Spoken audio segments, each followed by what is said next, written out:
Attorney George, kung ikaw ay may lupa at may mga tanim kang mga punong kahoy, ano ba ang dapat mong gawin?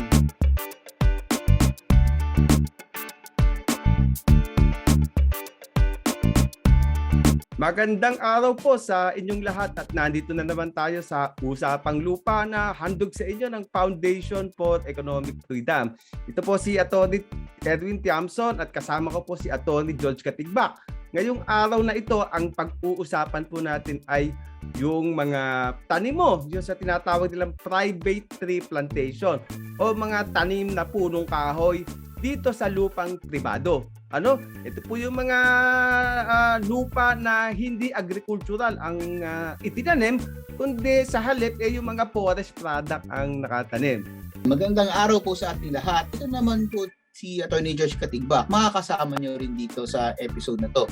Na kung saan gaya nabanggit ni Atty. Erwin, ang pag-uusapan natin ay ano ang mga gagawin kapag ikaw ay mayroong private tree plantation. Atty. George, ito ang tanong ko sa iyo tungkol dito sa mga private tree plantation. Kung ikaw ay may lupa at may mga tanim kang mga punong kahoy gaya ng mga gemelina, palkata, yung mga hindi agricultural product, ano ba ang dapat mong gawin? Kung ikaw ay may tree farm at ang tanim po nyo ay malalaking puno kagaya ng mga palkata o mga gemelina, dun sa inyong pribadong lupa, dapat po ito ay inyong iparehistro sa pinakamalapit na sentro o dun sa sentro nakakasakop po ng inyong lugar. Libre lamang po ang pagpaparehistro. Ito po ay para ma-monitor ng DNR ang volume o dami ng mga punong inyong ma-produce. Yan, Sir Erwin. Ngayon, Atty. George, may nabalitaan ako na may bago daw na proseso. Bagong proseso sa DNR ng pagha-harvest. Kung magha-harvest ka ng mga tanimong mga gemelina, mga palkata at nasa private land dito, may bago daw na proseso sa ilalim ng tinatawag nilang DAO 2020-18 o Department Administrative Order 2020-18. Maaari mo bang ipaliwanag sa mga kababayan natin na to, George, ang prosesong ito? Sa bago pong polisiya, kung ikaw ay isang pribadong tree farmer, di mo na kailangang magsagawa ng 100% inventory.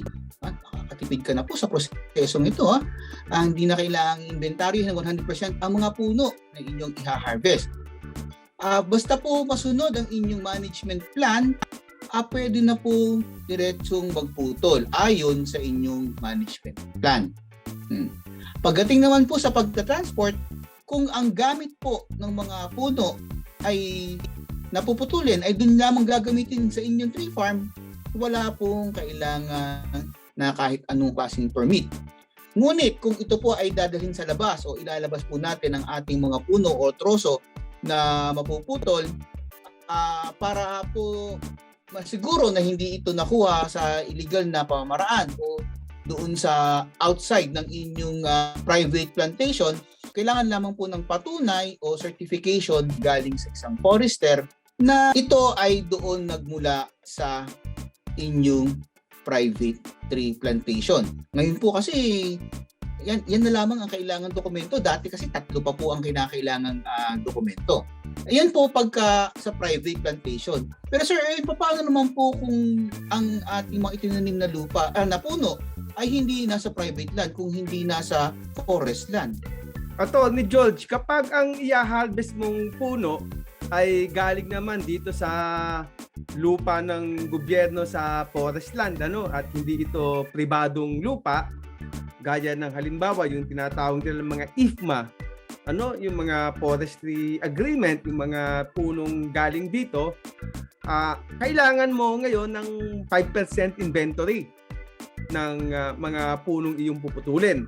Dati noon, ang nire-require ng DNR ay 100% inventory, kaya medyo mas madali ngayon ang requirement. Pagdating naman dito sa transport permit na kinakailangan kunin ng mga mayroong pataniman ng puno sa forest land, pareho na ang requirement ngayon kung galing ito sa private land o sa public land. kung ang transport ng puno ay doon lamang sa area ninyo, sa pataniman, hindi na kailangang kumuha ng transport certificate.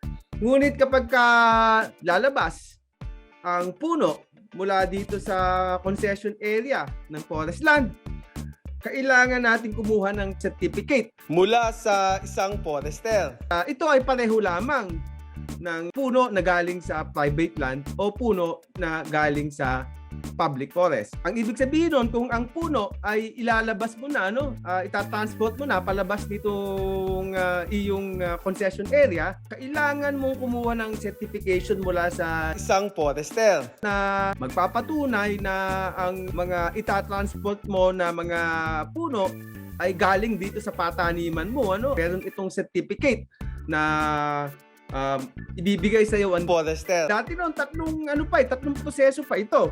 3 dokumento pa ang kailangan mong ibigay.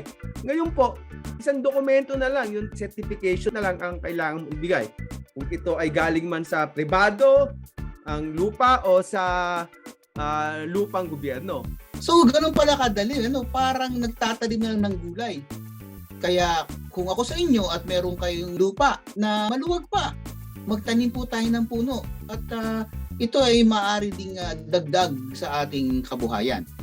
Ito po muli si Attorney George Katigbak, nagpapasalamat sa inyong pagtangkilik at nagsasabing stay safe.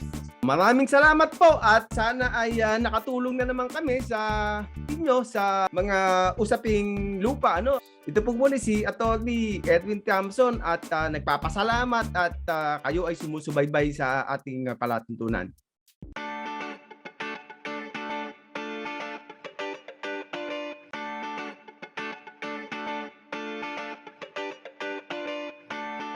Para sa updates at previous episodes, i-like ang Support to Agri-Free Patent Reform Act RA 11231 Facebook page. At subscribe na rin po kayo sa YouTube channel ng FEF at Spotify podcast ng Usapang Lupa.